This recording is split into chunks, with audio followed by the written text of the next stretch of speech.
वैराग और त्याग में क्या अंतर है, इसी विषय पर हम आज चर्चा करेंगे कि वैराग में कौन सा अंतर है और त्याग में कौन सा अंतर है। भक्तजन, ये दोनों ही डिफरेंट है। त्याग की परिभाषा आचार्य ने कुछ इस प्रकार से हमें बताई है कि जो चीज हम छोड़ दें उसे त्याग कहते हैं, जो चीज हमसे अपने आप छूट जाए उसे वैराग कहते हैं। उसी प्रकार से भक्तजन, अगर हम साधारण शब्दों में समझे, कोई हमें कहे कि आप ये सोने का पात्र हमें दो और ये मिट्टी का पात्र लो, तो हमें बहुत बुरा लगेगा,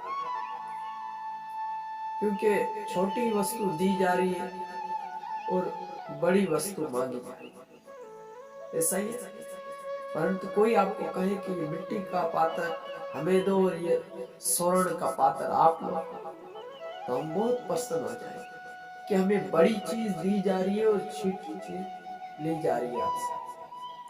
उसी प्रकार से भक्तजन, त्याग और वैराग की परिभाषा यही परिघटित होती है कि जिसने ब्रह्मानंद को पा लिया, जिसने ठाकुर की सेवा को पा लिया, जिसने भगवान की भक्ति को पा लिया, उसके लिए ये त्याग अपने आप घटित हो जाता है। वो छोड़ने अपने आप लग जाता है, फिर वो छोड़ता है। उसी प्रकार से भक्तजन, अगर हम और इस विषय पर श्रवण करें कि जो त्यागी होता है ना, वो नृत्य करने वाले को नहीं देखता है। जो नृत्य करते हैं, नाच करने वाले, जैसे कि कल यहाँ पर बहुत सारे लोग दुनिया वाले नाच कर रहे थे, तो कुछ लोग वहां पर खड़े हो गए, मंगला आरती में नहीं आ सके, शाम की संध्या आरती में भी नहीं आए, क्योंकि उनको वो नाच देखना था।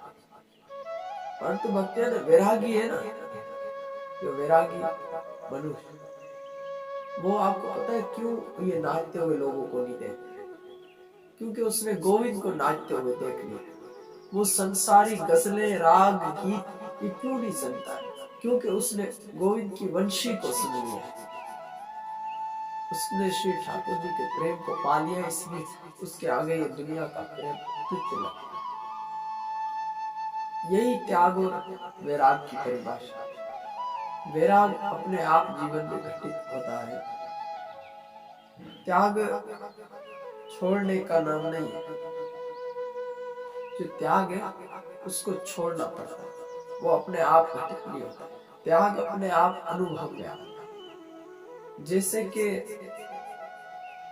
त्याग बिना संकल्प के, बिना आप संकल्प किए हुए कोई भी चीज का त्याग कर ही नहीं सकते। उसमें संकल्प की बहुत बहुत बहुत बड़ी आवश्यकता है। जब तक आप संकल्प नहीं करेंगे तब तक आप त्याग भी नहीं कर सकते। उससे पहले आपको संकल्प आवश्यक है। परंतु वैराग, जैसे कि बगैर संकल्प के कोई भी चीज आप त्याग नहीं सकते, उसी प्रकार से भक्तजन, जो वैराग की परिभाषा है वो है पकड़ना, छोड़ना नहीं, उसको बोलते पकड़ना। जिसको पकड़ा जाए उसी को वैराग कहते हैं। आपकी बात ये त्याग और वैराग की समझ में आ रही है?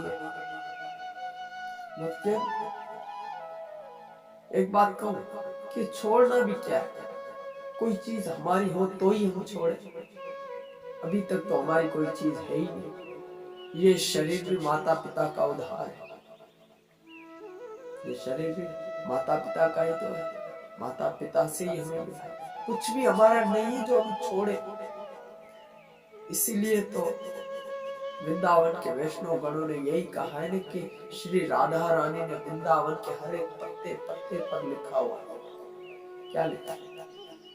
तजिए हरि विमुखन। क्या कहते हैं? तजिए हरि विमुखन को।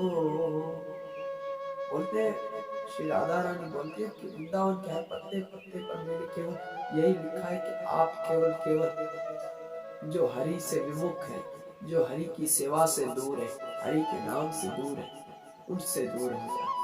वैराग अपने आप घटित हो। हमारी श्री मीरा जी वैरागण, उनके जीवन में अनुराग घटा था, वैराग घटा था, त्याग तो अपने आप हो गया था बच्चे। इसीलिए तो कहते हैं ना, जाके हृदय राम न वेदे, जाके हिय में राम न वेदे ही, तजिए ताही कोई वेरी, सम यद्यपि परम सने। ऐसे हम संबंध को कैसे अपना माने जिसमें ठाकुर जी की सेवा ही ना हो। अगर छोड़ने लायक कोई है तो हरि गुरु को, जो हरि का नाम नहीं भजते ऐसी संगति को त्याग।